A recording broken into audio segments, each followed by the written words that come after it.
बहुत समय पहले की बात है। यूरोप महाद्वीप के जर्मनी देश में एक पति और पत्नी रहा करते थे। दोनों का एक दूसरे के सिवा और कोई नहीं था। विवाह के कई वर्षों उपरांत भी उनकी कोई संतान नहीं हुई। समय इसी प्रकार से गुजर रहा था कि अचानक एक दिन स्त्री को अपनी कोख में संतान की अनुभूति हुई और गर्भावस्था के दौरान उसको कुछ इस प्रकार महसूस हुआ कि उसको रेपंजेल नामक शाक खानी चाहिए। आसपास वह शाक कहीं भी उपलब्ध नहीं थी। पति पत्नी एक जादूगरनी के बगीचे के समीप ही रहते थे। पत्नी के मन की बात जब पति ने सुनी तो पति ने उससे वादा किया कि वो उसके लिए रेपंजेल नाम की वह शाक साथ लेकर आएगा। बगीचे में चोरी से घुसकर उसने वह शाक अपनी पत्नी के लिए तोड़ी और यह क्रम कई दिनों तक चलता रहा।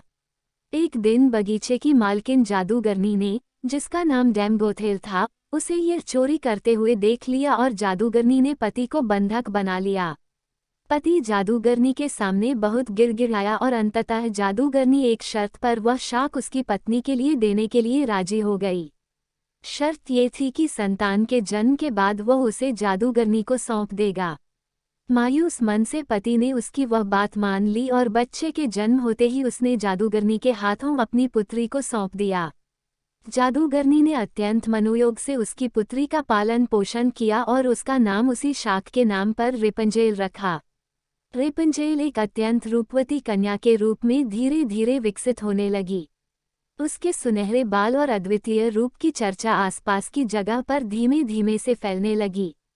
कन्या के 12 वर्ष के होते ही जादूगरनी डैम गोथेल ने उसको एक ऐसी मीनार में कैद कर दिया जिसमें न तो कोई दरवाजा था और न चढ़ने के लिए ही कोई सीढ़ी। इसमें एक ऊंचे स्थान पर एक कमरा था जिसमें कि केवल एक खिड़की थी। जादूगरनी अपनी जादुई शक्तियों के माध्यम से छोटी बच्ची तक पहुंचती और हर दिन उससे मिलने के लिए दिन के समय जरूर जाती। इसी प्रकार से दिन बीतने लगे। वह बच्ची बड़ी होकर एक अत्यंत रूपवती स्त्री के रूप में विकसित हुई। उसके लंबे घने सुनहरे बाल इतने लंबे हो गए कि बाद में जादूगरनी उनके सहारे मीनार पर चढ़कर कमरे में आने और जाने लगी। ऐसा करते वक्त वह रेपंजेल को पुकारते हुए कहती, रेपंजेल अपने बाल गिराओ ताकि मैं तुम्हारे सुनहरे बालों पर चढ़कर ऊपर आ सकूं। समय इसी तरह से गुजरता गया और एक दिन किसी राज्य का राजकुमार घूमते घूमते उसी क्षेत्र में आ गया जहां पर रेपंजेल उस मीनार में रहती थी। रेपंजेल की आवाज में अद्वितीय मिठास थी। जब वह गाती थी तो जैसे समय ठहर जाता था। एक दिन राजकुमार को टहलते टहलते एक मधुर आवाज सुनाई पड़ी। वह आवाज कहाँ से आ रही है ये जानने के लिए जब राजकुमार मीनार के पास गया तो उसे दिखाई पड़ा कि एक ऊंची मीनार के ऊपर कमरे में एक सुंदर रूपवती स्त्री रहती है। उसकी इस मीठी आवाज को सुनकर राजकुमार उसकी तरफ अत्यंत आकर्षित हुआ और वह अपनी उत्सुकता पर काबू नहीं रख सका। उसने मन में ठान ली कि वह इस बंद मीनार में रहने वाली स्त्री, जिसकी आवाज इतनी मधुर है, के विषय में जान के ही रहेगा। एक दिन जब दिन के समय जादूगरनी रेपंजेल से मिलने के लिए आई तो उसने जादूगरनी को वह शब्द कहते और बालों के जरिए ऊपर चढ़ते हुए देख लिया। राजकुमार ने इसी प्रकार जब रात के समय रेपंजेल को पुकारा तो उसने उसे आने के लिए मीनार के सहारे अपने बालों को लटका दिया। राजकुमार ऊपर जाकर रेपंजेल से मिला। रेपंजेल और राजकुमार एक दूसरे से प्रेम करने लगे थे। दोनों ने मिलते ही एक दूसरे को पसंद कर लिया था और वह एक दूसरे के लिए के अंतरंग सहचर बन गए। अतः राजकुमार ने रेपंजेल के सामने विवाह का प्रस्ताव रखा। रेपंजेल इस पर सहमत हुई और दोनों का मिलना जुलना धीमे धीमे बढ़ने लगा। जादूगरनी डैम गोथेल रोज दिन के समय रेपंजेल को मिलने के लिए आया करती थी। राजकुमार और रेपंजेल ने मिलकर एक योजना बनाई कि राजकुमार द्वारा दिए गए रेशम से रेपंजेल एक सीढ़ी बनाएगी जिससे कि वह दोनों उस जगह से भाग सकें। रेपंजेल की मूर्खता के कारण जादूगरनी डैम गोथेल को राजकुमार के रेपंजेल के पास आने और उसके गर्भवती हो जाने का पता चल गया।